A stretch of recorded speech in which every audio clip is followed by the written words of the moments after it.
Image news का प्रायोजक dish home Fibernet presents mega 5 खुशी को अपग्रेड। म पनि आजै नेपाल टेलिकमको एन्टी फाइबर सेवा लिन्छु। नेपाल टेलिकम राष्ट्रको सञ्चार। द बेस्ट सौर्य सिमेन्ट रिद्धि सिद्धि सिमेन्ट गुणस्तरको नयाँ स्तर। 4000 यातायात व्यवसाय तथा 10,000 गाडीहरू जस्तै तपाईँ पनि ढुक्क हुनुहोस्।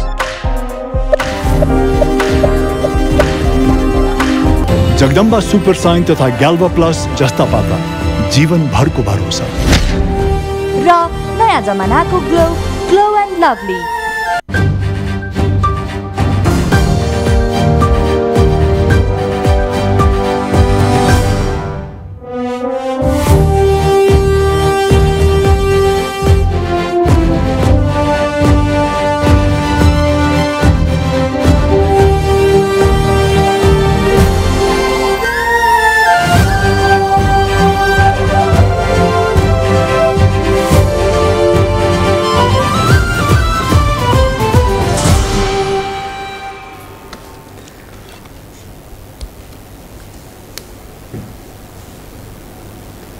नमस्कार इमेज न्यूजमा स्वागत छ। सुरुमा हेडलाइन्स।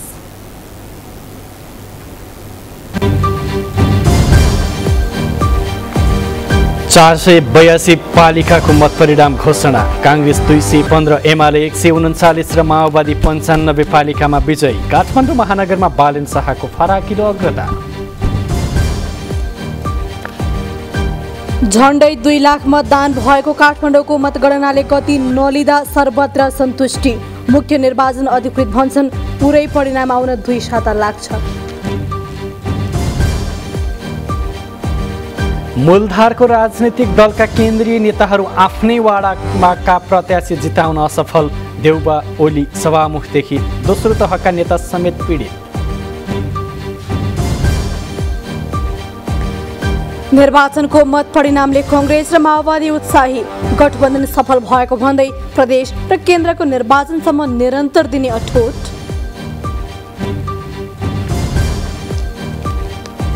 इराकमा आँधीबाट जनजीवन प्रभावित। धुलोका कारण श्वास प्रश्वासमा समस्या हुँदा हजारौं अस्पताल भर्ना।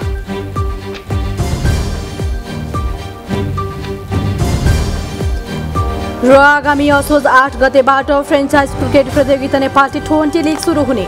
नेपाली क्रिकेटले फड्को मार्ने विश्वास।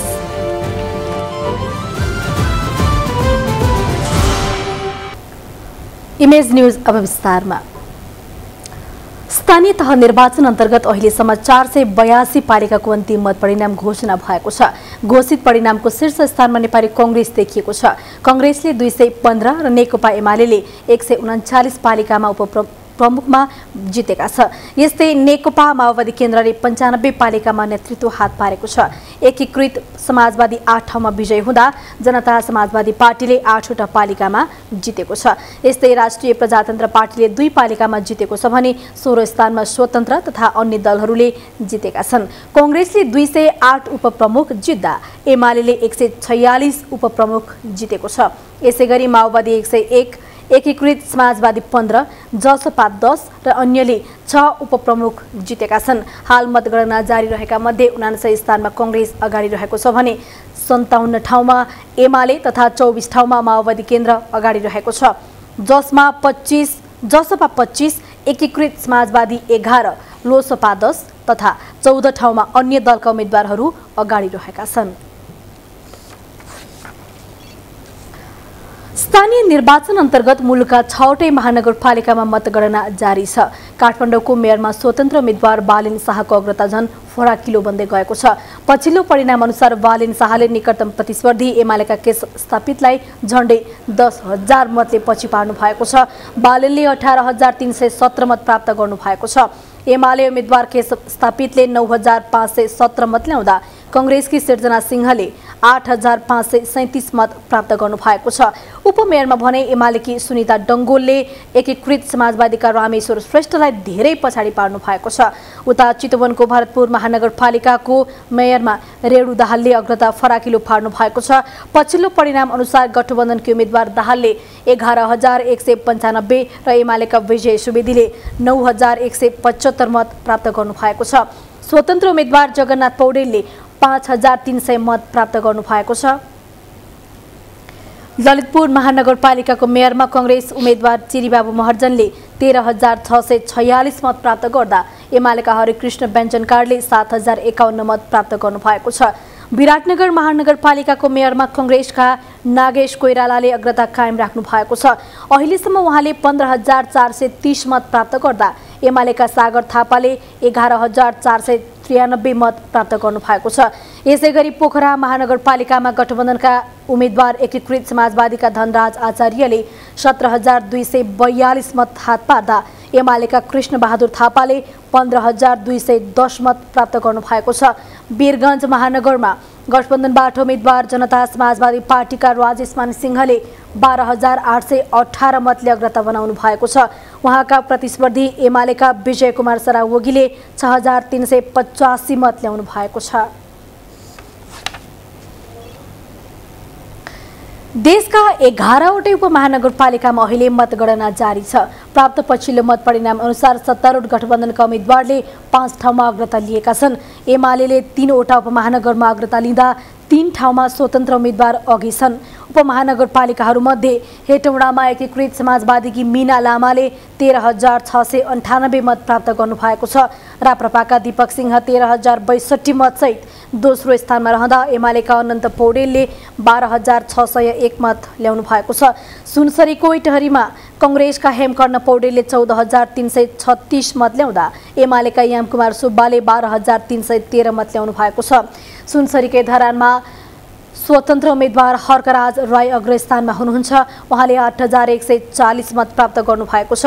कांग्रेसका किशोर राई 8126 मतका साथ दोस्रो नम्बरमा हुनुहुन्छ।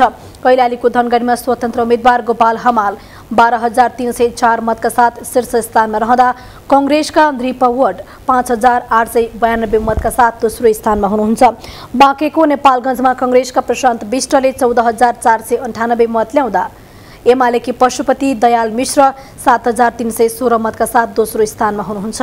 बाराको कलैयामा एमालेका विनोद प्रसाद शाह 13321 मतका साथ अग्रस्थानमा हुँदा कांग्रेसका राजेश राय यादव 8659 मतका साथ दोस्रो स्थानमा हुनुहुन्छ।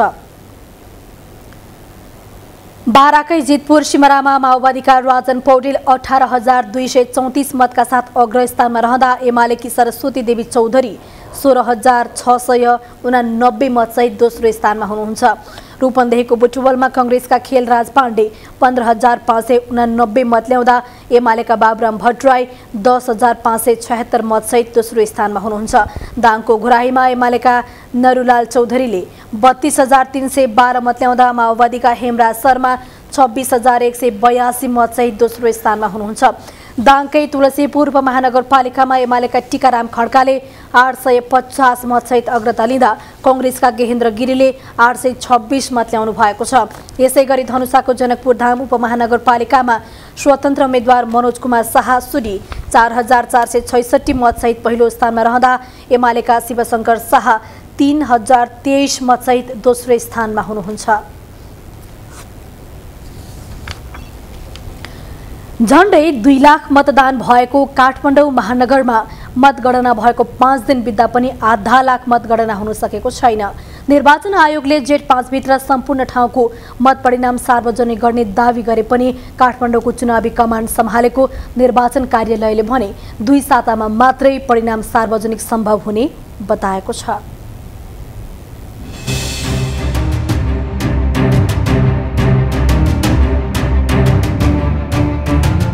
प्रमुख निर्वाचन आयुक्त दिनेश कुमार थपलियाले पटक पटक जेठ 5 भित्र मत परिणाम सार्वजनिक गर्ने दावी भइरहँदा काठमाडौँ उपत्यकामा 1/4 मतगणना हुन सकेको छैन।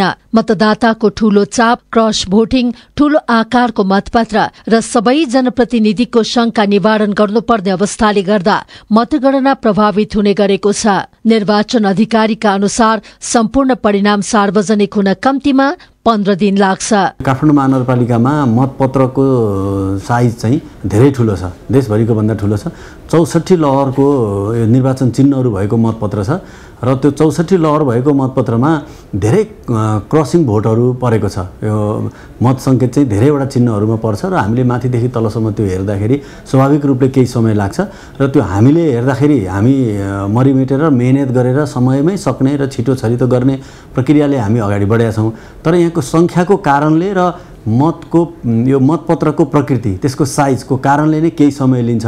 तर यो मतपत्रको प्रकृतिले नै समय लिने कुरा र यहाँ मत सङ्ख्या नै धेरै हुने कुरा चाहिँ अलिकति छायामा परेको हो कि जस्तो लाग्छ मलाई।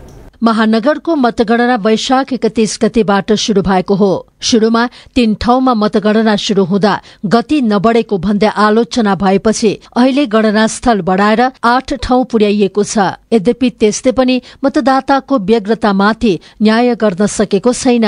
कर्मचारी बढाए पनि निर्वाचन प्रणालीमै सुधार गरी प्रविधि मैत्री नभएसम्म आलोचनाबाट मुक्ति पाउन असम्भव छ। 8 ठाउँमा मतगणना गरेका छौँ।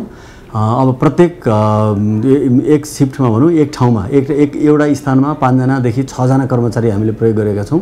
त्यस हिसाबले 48-50 जना कर्मचारी अहोरात्र खटिरहनु भएको छ र त्यहाँभन्दा एक स्थानमा 6 जनाभन्दा बढी अथवा 7 जनाभन्दा बढीमा कर्मचारी राख्न सक्ने अवस्था छैन। त्यो एउटा स्थानमा त्योभन्दा बढी कर्मचारी राखेर छिटो हुने होइन, हामीले स्थानै बढाउनु पर्ने हुन्छ। काठमाडौँमा 1,97,000 मतदाताले मतदान गरेका छन्। मतगणनाको 5 दिनमा आइपुग्दा मतगणना 50,000 कटेको छैन। अरूतिरको मत परिणाम धमाधम सार्वजनिक हुँदा काठमाडौँमा देखिएको कछुवा गतिले आम मतदाता, राजनैतिक दलका प्रतिनिधि, कर्मचारी, सुरक्षाकर्मी वाक्क भएका छन्। यसको उपचार खोजिनुपर्ने उनीहरूको राय छ। धेरै ढिलो, यसरी त अब यो अर्को चुनावमा पनि सकिँदैन जस्तो छ। यस्तो हिसाबले त धेरै ढिलो भन्छ। अब यो त टाइम लाग्छ, अहिले तुरुन्तै सकिँदैन। यो सबै गरिसक्नुलाई लाग्छ 10 दिन, हप्ता 10 दिन, त्योभन्दा माथि नै लाग्न सक्छ, 10-12 दिन लाग्न सक्छ। सिस्टम हेर्नुहोस् न, तपाईँले सिस्टमै कसले चित्त बुझाएको छ त? खै सिस्टमसँग त अब सबैले जोलन सोधिन्छ। यस्तो स्लोले कहाँ हुन्छ? कहिले एक हप्तामा सिद्धिने हो? जसरी ढिलो न्याय दिनु न्याय नदिनु बराबर हो भनिन्छ, त्यसरी नै मतगणनाको सूचनामा ढिलाइ गरिनु पनि मतदाता माथिको अपमान हो। त्यसैले आगामी दिनमा मत परिणाम मात्र होइन, मतदान प्रक्रियालाई नै प्रविधि मैत्री बनाउनु आवश्यक छ। इमेज न्यूजका लागि क्यामेरा पर्सन दिलीप पोखरेलका साथमा ग्रीष्मा राज भण्डारी। स्थानीय तह निर्वाचन 2079 को मत परिणाम आउने क्रम जारी छ। बुधबारसम्मको परिणाम अनुसार नेपाली कांग्रेस पहिलो स्थानमा देखिएको छ।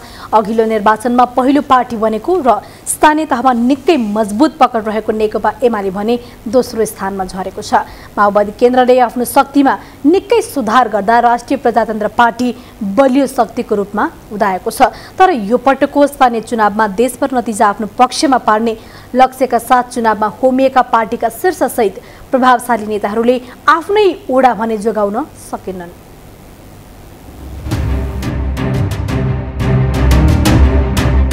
प्रधानमन्त्री समेत रहनुभएका नेपाली कांग्रेसका सभापति शेरबहादुर देउवाको गिरह जिल्ला डडेलधुराको गिरहपालिका गन्याबधुराको ओडा नम्बर 1 मा कांग्रेसका उम्मेद्वारलाई पराजित गर्दै नेपाली कांग्रेस बीपीका उम्मेद्वार विजयी भए। पार्टीले कारबाही गरेपछि डडेलधुरा कांग्रेसका पूर्व जिल्ला सभापति कर्णबहादुर मल्लले कांग्रेस बीपीको चुनाव चिन्ह करुवा लिएर जिल्लाभरि उम्मेद्वार खडा गर्नुभएको थियो। सभापति देउवाको ओडामा उनै करुवा चुनाव चिन्ह भएका उम्मेद्वारले कांग्रेसका उम्मेद्वारलाई पराजित गरे। प्रमुख प्रतिपक्षी दल नेकपा एमालेका अध्यक्ष एवं पूर्व प्रधानमन्त्री केपी शर्मा ओलीले मतदान गर्नुभएको भक्तपुरको सूर्य विनायक ओडा नम्बर 2 मा एमालेलाई पराजित गरेर नेपाली कांग्रेस पुरै प्यानल विजयी भयो।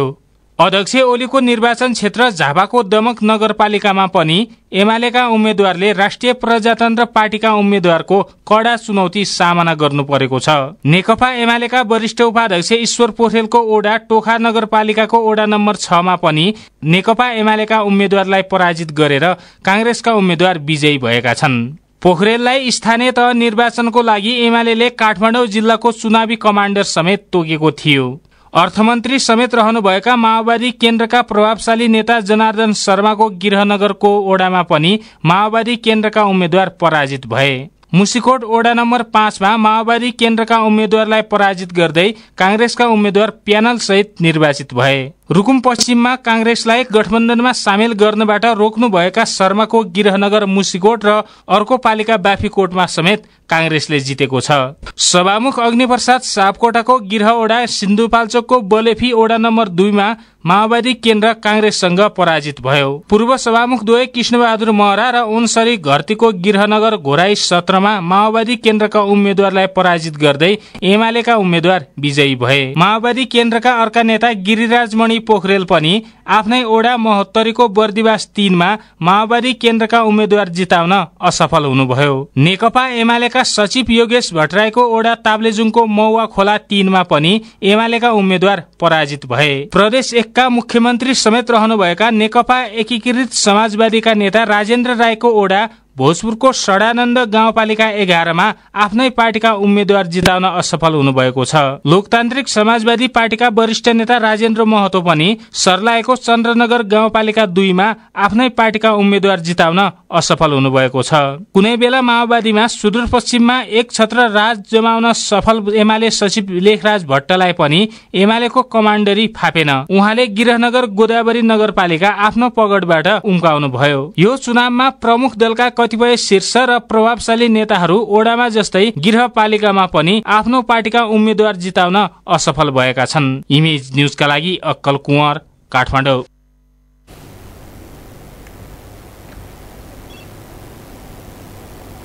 नेपाली कांग्रेस र नेकपा माओवादी केन्द्रका दोस्रो तहका नेताहरूले चुनावी तालमेलले स्थानीय तहको निर्वाचनमा सकारात्मक परिणाम ल्याएको भन्दै आगामी दिनमा पनि गठबन्धनलाई निरन्तरता दिने बताएका छन्। चुनावी गठबन्धनमा आबद्ध नेकपा एकीकृत समाजवादीले आफूहरूलाई धोका भएको बताइरहँदा कांग्रेस र माओवादीका नेताहरू भने चुनावी परिणामबाट खुसी देखिएका हुन्। माओवादी नेता वर्षमान पुनले स्थानीय तह निर्वाचनको मत परिणाम आफ्नो पार्टीका लागि उत्साहजनक रहेको टिप्पणी गर्नुभयो। परिणामले माओवादी केन्द्रको एजेन्डा जनताले रुचाएको पुष्टि भएको उहाँको दाबी छ। संसद बैठकपछि सञ्चारकर्मीसँग कुरा गर्दै नेता पुनले पार्टीको अपेक्षा अझै धेरै जित्ने भए पनि आन्तरिक मतभेद मिलाउन नसकिएकाले सोचे जस्तो नतिजा नआएको बताउनुभयो।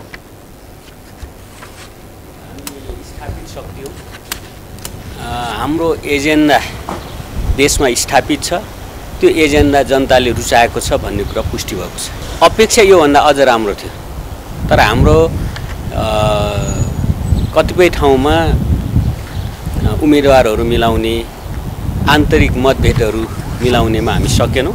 योभन्दा राम्रो हुन्थ्यो। गठबन्धनको औचित्य अझै रहेको भन्दै नेता पुनले प्रदेश र केन्द्रको निर्वाचनसम्म गठबन्धन जाने दावी गर्नुभयो। कांग्रेस सचेतक पुष्पा भुसालले आगामी सङ्घ र प्रदेशको निर्वाचनमा पनि सत्तारूढ गठबन्धन कायमै रहने बताउनुभयो। उहाँले स्थानीय तह निर्वाचनमा कांग्रेसको अग्रताले कांग्रेसप्रति जनताको आस्था र विश्वास बढेको महसुस भएको बताउनुभयो। नेपाली कांग्रेसको काँधमा केही जिम्मेवारी पनि थपिएको हामीले महसुस गरेका छौँ र यही निर्वाचनलाई अब भोलिको दिनमा प्रदेश र केन्द्रको निर्वाचनमा समेत यसै गरी यही गठबन्धनको माध्यमबाट अब प्रदेश र केन्द्रीय निर्वाचनमा पनि अगाडि बढ्ने सोच चाहिँ राखिएको छ। सचेतक भुसालले काठमाडौँ महानगरपालिकाको निर्वाचनमा युवा मतदाता थपिएका कारण युवाहरूले स्वतन्त्र उम्मेदवारलाई मत दिएको बताउनुभयो।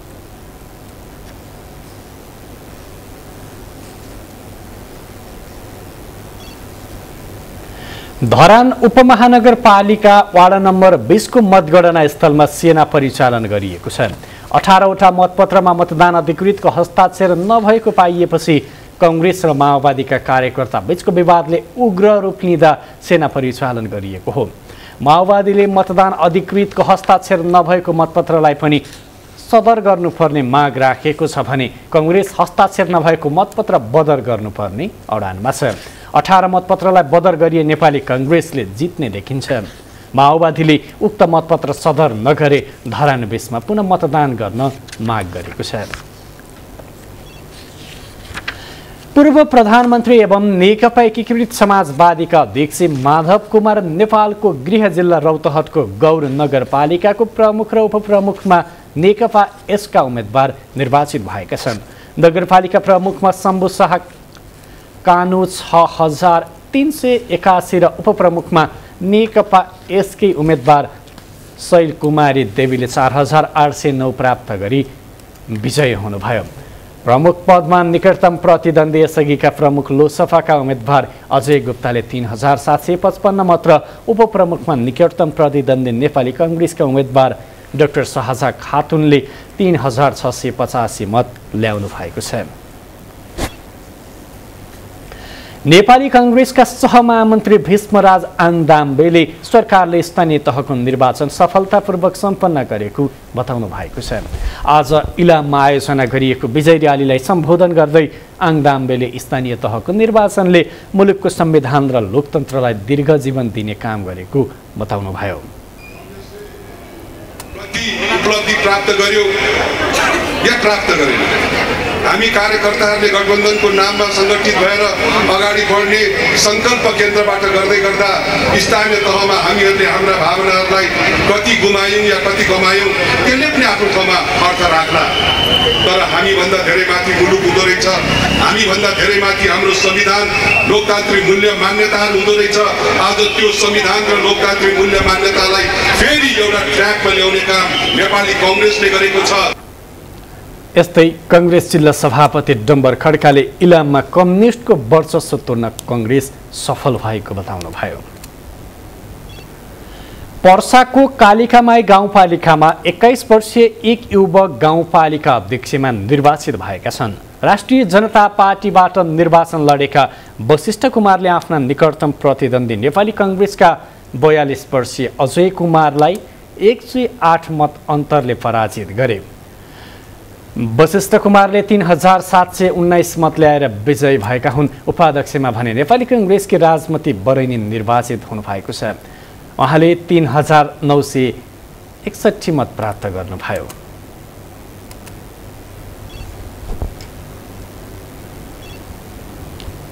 इमेज न्यूजमा पालो भएको छ ब्रेकको, त्यसअघि बाँकी हेडलाइन्स।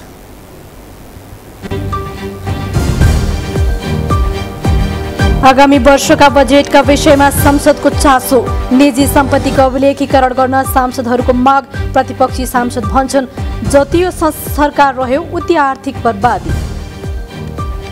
चुनाव सकिएको 5 दिन बित्दा पनि मुलुकको प्रशासनिक मुख्यालय लयमा आएन। प्रधानमन्त्रीदेखि मन्त्रीसम्मका कार्यकक्ष खाली। युक्रेन युद्ध, इन्धनसँगै चुनावी दाउपेचपछिको अनियन्त्रित मूल्य वृद्धिले नागरिकको दैनिक जीवन थप असुरक्षित। उपभोक्तावादी भन्छन् बिचौलियाको प्रभावले वस्तुको मूल्य निर्धारण भयो। ब्रेकफास्ट इमेज न्यूजमा स्वागत छ। अब बाँकी न्यूज। प्रतिनिधि सभाको आजको बैठकमा आगामी आर्थिक वर्ष 2079-80 को बजेटका सिद्धान्त तथा प्राथमिकताका बारेमा छलफल भएको छ। छलफलमा सहभागीहरूले संविधानको मर्म र भावना अनुसार बजेट ल्याउन सरकारले सुझाव दिएका छन्। बैठकमा भाग लिँदै जनता समाजवादी पार्टी संघीय परिषद अध्यक्ष तथा पूर्व प्रधानमन्त्री डाक्टर बाबुराम भट्टराईले भारतसँगको असमान व्यापार सम्बन्ध सच्याउनु पर्ने बताउनु भयो। नेपालले भारतबाट निर्यातभन्दा 15 गुणा बढी आयात गरिरहेको भन्दै उहाँले सरकारले नयाँ सम्झौता गरेर अघि बढ्नुपर्नेमा जोड दिनुभयो।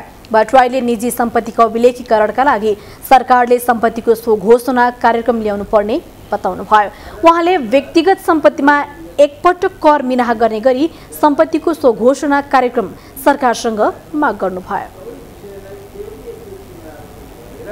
हाम्रो जुन संरचनात्मक रूपमा हाम्रो अर्थतन्त्र जसरी परनिर्भर भइरहेको छ, बरु कुन क्षेत्रमा हामीले चाहिँ उत्पादन गर्ने हो, कुन क्षेत्रमा बरु उहाँहरूको हामीले आयात गर्ने हो। किन व्यापार भन्दा दोहोरो हुन्छ, फेरि हामीलाई मात्रै सुविधा देऊ भनेर उनले मान्दैनन्।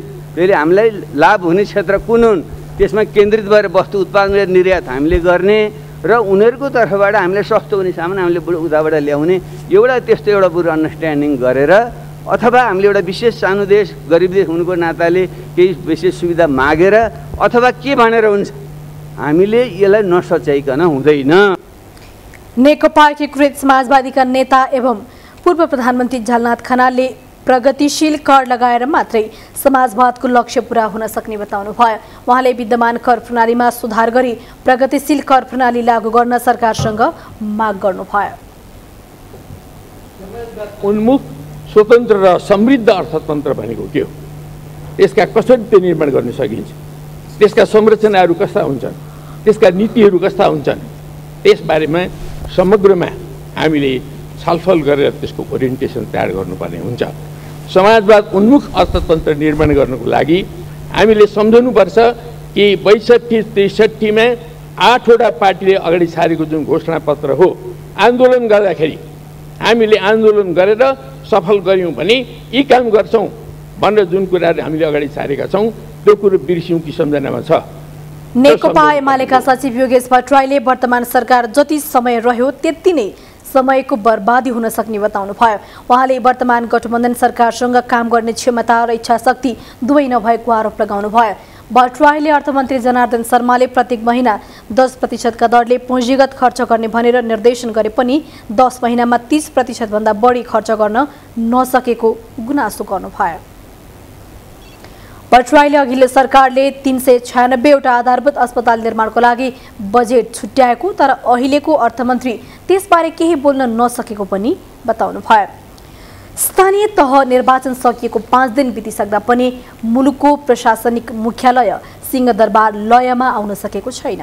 कर्मचारी चुनावी प्रक्रियामा अल्मलिए पनि प्रधानमन्त्रीदेखि मन्त्रीसम्मले मन्त्रालय टेक्न भएका छैनन्। मन्त्री नआएपछि नागरिकको प्रवेश पनि पातलिएको छ।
यो विभिन्न मन्त्रालयका मन्त्रीका कार्यकक्षको दृश्य हो। हामी जति मन्त्रालय पुग्यौं त्यति ठाउँमा मन्त्रीको नेम प्लेटले यस्तो संकेत गरेको पाइयो। संसद चल्न सुरु गरेको छ। जेठ 7 गते सरकारले नीति तथा कार्यक्रम ल्याउँदैछ। 15 गते बजेट आउने संवैधानिक व्यवस्था छ। यो अवस्थामा सरकारका मन्त्रीहरू जित र हारमा अल्मलिनु न्यायसंगत हुँदैन। मन्त्री र कर्मचारी नभएपछि मन्त्रालयका काममा स्वभावतः प्रभाव पर्ने नै भयो। सामान्य अवस्थामा दैनिक 2000 बढी सेवाग्राहीहरू सिंहदरबार छिर्छन्। चुनावका कारण अहिले त्यो संख्या न्यून छ। चुनावले गर्दा अहिले कर्मचारी बाहिर भएको अवस्था, बाहिरबाट आगन्तुकहरू सेवाग्राही पनि अहिले तुलनात्मक रूपमा यो चुनावले गर्दा चाहिँ अहिले पहिलेको जति फ्लो चाहिँ नभएको अवस्था रहेको छ। अहिले बिस्तारै आजबाट चाहिँ बढिरहेछ। जुन रेसियोमा 2000 भन्दा प्लस रेसियोमा आगन्तुकहरू सेवाग्राही नियमित रूपमा सिंहदरबार कार्यालय सञ्चालनको समयमा आउनुहुन्थ्यो भने अहिले यो चुनावले गर्दा कम मात्रामा भएको थियो। यो स्थानीय निकायको चुनाव भएको कारणले गर्दा मन्त्रीज्यूहरू पनि बाहिर हुनुहुन्थ्यो, आफ्नो जिल्लामा हुनुहुन्थ्यो होला। यो 30 गतेको चुनाव पश्चात बिदा, बुद्ध जयन्तीको पनि बिदा भएको कारणले गर्दा केही दिन ढिलो चाहिँ भयो। कार्यालय सञ्चालन भएको दिनबाट चाहिँ अहिले मन्त्रीज्यूहरू नियमित रूपमा आइराख्नु भएको छ। कर्मचारीका कुर्सी पनि खाली छन्। उनीहरू काममा फर्कन अझै 1 हप्ता लाग्ने बताइएको छ। मन्त्रालयहरूमा विशिष्ट पदाधिकारीहरू त छन्, तर तल्लो निकायका कर्मचारी नहुँदा प्रक्रियागत काम अघि बढ्न सकेको छैन। एकातिर सरकारले हप्तामा 2 दिन बिदा दिने निर्णय गर्नु, अर्कातिर 24 मन्त्रालय रहेको प्रशासनिक मुख्यालय शून्य अवस्थामा रहनु पक्कै शोभनीय होइन। इमेज न्यूजका लागि क्यामेरा पर्सन भरत केसीका साथ दीपक श्रेष्ठ, काठमाडौँ।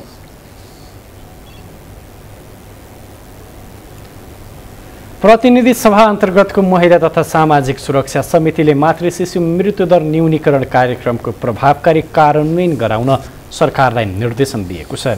आज सिंहदरबारमा बसेको समितिको बैठकले मातृ शिशु मृत्युदर न्यूनीकरण कार्यक्रमको प्रभावकारी कार्यान्वयन गराउन सरकारलाई निर्देशन दिएको हो। बैठकले सरकारलाई आगामी आर्थिक वर्षको बजेटबाट लैङ्गिक उत्तरदायित्वको पक्षलाई नीतिगत र व्यावहारिक रूपमा महत्त्व दिन पनि सरकारलाई निर्देशन दिएको छ। बैठकका निर्णय सुनाउँदै समितिकी सभापति निरुदेवी पालले बजेटका विभिन्न चरणमा लैङ्गिक परीक्षण गरेर आर्थिक नीति एवं राष्ट्रिय विकास नीतिहरूबाट परेका असरहरूको नियमित विश्लेषण गर्न पनि सरकारलाई निर्देशन दिनुभयो। उहाँले लैङ्गिक उत्तरदायित्वको पक्षमा आवधिक रूपमा सुधार गर्नुपर्ने कार्य पहिचान गरी वार्षिक रूपमा समीक्षा गर्दा सामाजिक एवं लैङ्गिक क्षेत्रलाई समेत महत्त्व दिन निर्देशन दिनुभयो।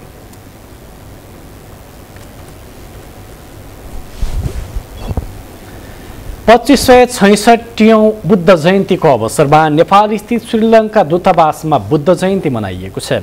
आज अखिल नेपाल भिक्षु महासङ्घको उपस्थितिमा दूतावासले बुद्ध जयन्ती मनाएको हो। भिक्षुहरूले बुद्ध वन्दना गरेर पञ्चशील प्रार्थना समेत गरेका थिए। सिम्हल र नेपाली भाषामा भिक्षुहरूले धम्म देशना गर्नुभएको थियो।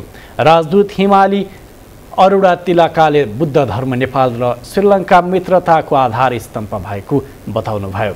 उहाँले यही प्राचीन धर्म मार्फत मित्रताको सम्बन्धलाई अझ प्रगाढ बनाउनु पर्नेमा जोड दिनुभयो। बौद्ध राष्ट्र श्रीलङ्काले प्रत्येक वर्ष बुद्ध जयन्ती नेपालमा मनाए तापनि कोरोनाका कारण विगत 2 वर्षमा बुद्ध जयन्ती स्थगित भएको थियो।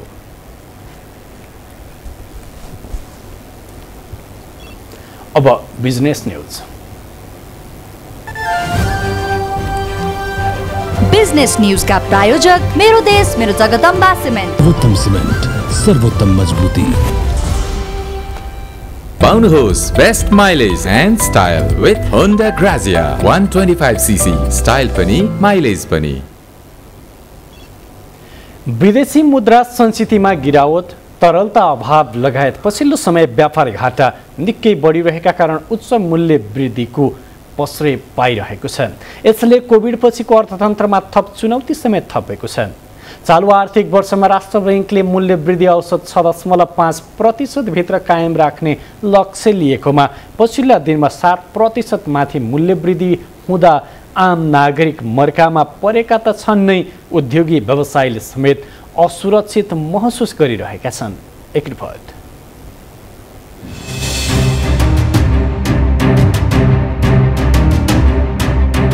अर्थतन्त्रको सिद्धान्त अनुसार बढी आमदानी भएपछि स्वाभाविक रूपमा मूल्य वृद्धि हुने भए तापनि यो पटक भने देशमा चुनाव सँगसँगै युक्रेन रुसको युद्धको प्रभाव नेपालमा परेको छ। पछिल्ला महिनामा खास गरी इन्धनको अत्याधिक मूल्य वृद्धिले दैनिक उपभोग्य वस्तु खाद्यान्नदेखि लत्ता कपडा सार्वजनिक सवारीको भाडामा समेतमा 100% मूल्य वृद्धि भएको छ। यसैलाई मध्यनजर गरेर केन्द्रीय बैंकले आयात कम गरेमा उपभोग कम हुने सोचले ब्याज बढाउँदा मूल्यमा थप चाप परेको व्यवसायी बताउँछन्। बाहिर देशबाट आउने बिस्कुटहरू, तयारी खाद्य सामग्रीहरू प्याकिङमा जति मान्छेहरूलाई एट्र्याक्टिभ हुन्छ, त्यसको प्रस्तुति जति राम्रो हुन्छ, नेपालको उत्पादन त्यति राम्रो हुन सकेका छैन। किन त भन्दा नेपालको त्यो प्याकिङ मेटेरियल ल्याउनुमा सरकारले 40% भंसा लगाइदिएको छ।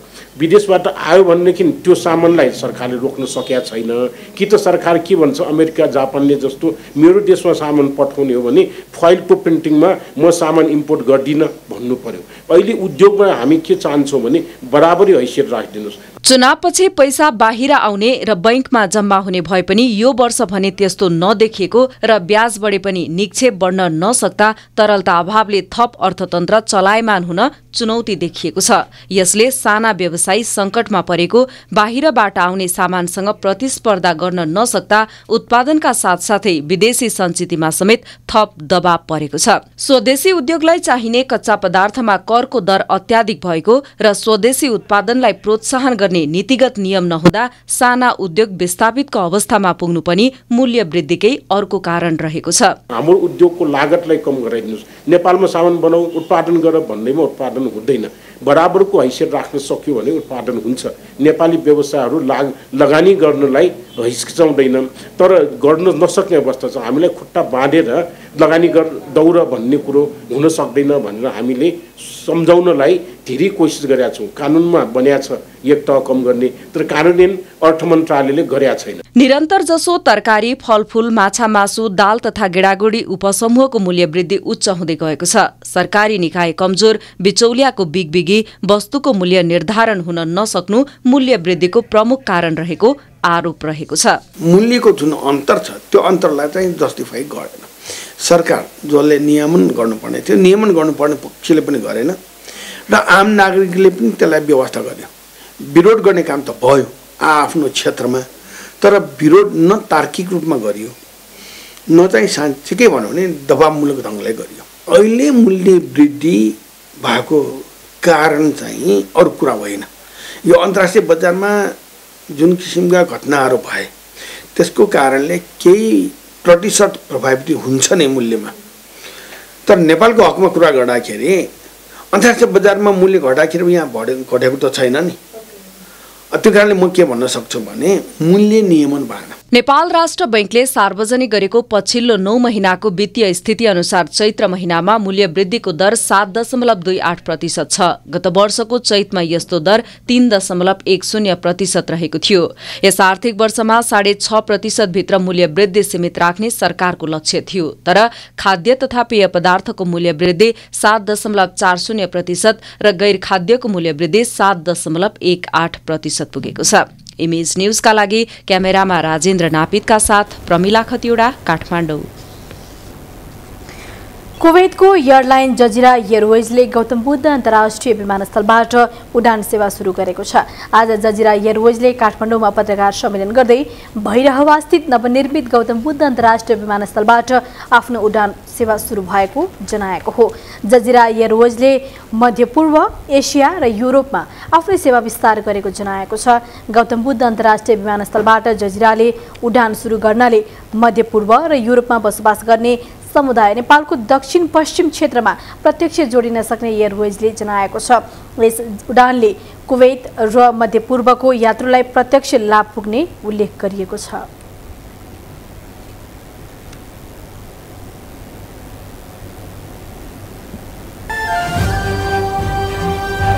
बिजनेस न्यूज का प्रायोजक मेरो देश मेरो जगदम्बा सिमेन्ट। सर्वोत्तम सिमेन्ट, सर्वोत्तम मजबुती। इमेज न्यूजमा पालो भएको छ ब्रेकको, त्यसअघि बाँकी हेडलाइन्स। रुसमाथिको आर्थिक प्रतिबन्ध युरोपकै लागि आत्मघाती हुने रुसी राष्ट्रपति पुटिनको चेतावनी।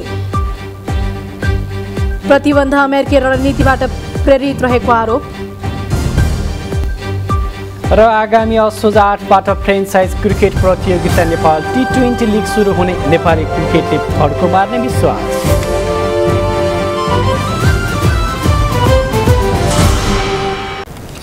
अब स्पोर्ट्स न्यूज।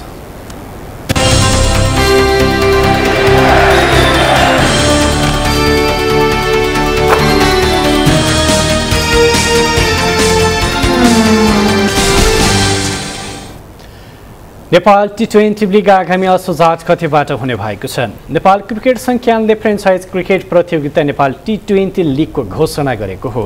क्यानले आज पत्रकार सम्मेलन गर्दै पहिलो संस्करणको नेपाल T20 लिगको औपचारिक रूपमा घोषणा गरेको हो। नेपालको आधिकारिक T20 लिग रहेको प्रतियोगिता टियु क्रिकेट मैदानमा आयोजना हुनेछ। असोज 8 गतेबाट सुरु हुने प्रतियोगिताको फाइनल कार्तिक 5 गते हुनेछ। होम एन्ड अवेको आधारमा हुने प्रतियोगितामा 6 टोलीको सहभागिता रहने क्यानले जनाएको छ। प्रतियोगितालाई नेपाली खेलकुदको सर्वोच्च निकाय राष्ट्रिय खेलकुद परिषद र आइएफएले मान्यता दिइसकेको छ। प्रतियोगिताको कमर्सियल र रणनीतिक साझेदार भारतीय कम्पनी 73 स्पोर्ट्स रहेको छ। क्यानका अध्यक्ष चतुर बहादुर चन्दले प्रतियोगिताले पर्यटकीय र व्यावसायिक हिसाबबाट नेपाली क्रिकेटले फड्को मार्ने विश्वास व्यक्त गर्नुभयो।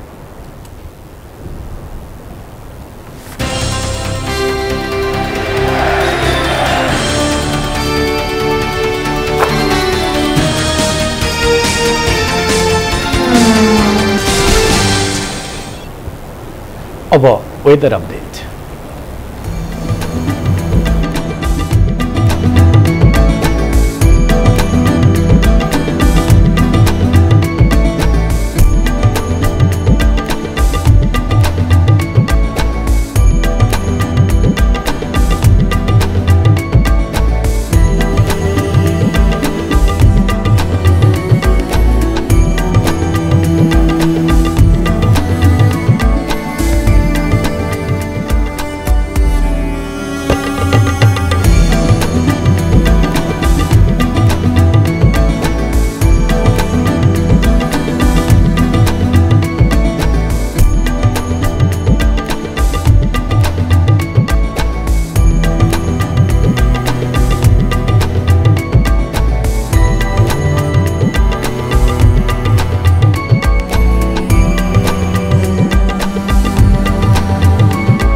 अन्त्यमा हेडलाइन्स पुनः एकपटक। 482 पालिकाको मत परिणाम घोषणा। कांग्रेस 215, एमाले 139 र माओवादी 95 पालिकामा विजयी। काठमाडौँ महानगरमा बालेन शाहको फराकिलो अग्रता। झण्डै 2 लाख मतदाता रहेको काठमाडौँको मतगणनाले गति नलिँदा सर्वत्र असन्तुष्टि। मुख्य निर्वाचन अधिकृत भन्छन् पुरै परिणाम आउन 2 सप्ताह लाग्छ। मूलधारको राजनीतिक दलका केन्द्रीय नेताहरू आफ्नै ओडाका प्रत्याशी जिताउन असफल। देउबा ओली सभामुखदेखि दोस्रो तहका नेताहरू समेत पीडित। निर्वाचनको मत परिणामले कांग्रेस र माओवादी उत्साही। गठबन्धन सफल भएको भन्दै प्रदेश र केन्द्रको निर्वाचनसम्म निरन्तरता दिने अठोट। इराकमा आधीबाट जनजीवन प्रभावित। धुलोका कारण श्वास प्रश्वासमा समस्या हुँदा हजारौं अस्पताल भर्ना।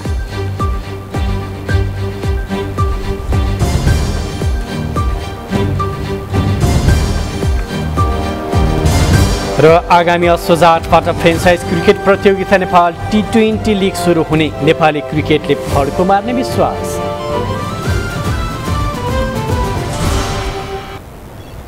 इमेज न्यूज सकियो। तपाईँ हामीलाई imagekhabar.com मा पनि हेर्न पढ्न र सुन्न सक्नुहुनेछ। इमेज च्यानल हेर्दै गर्नुहोला। नमस्ते।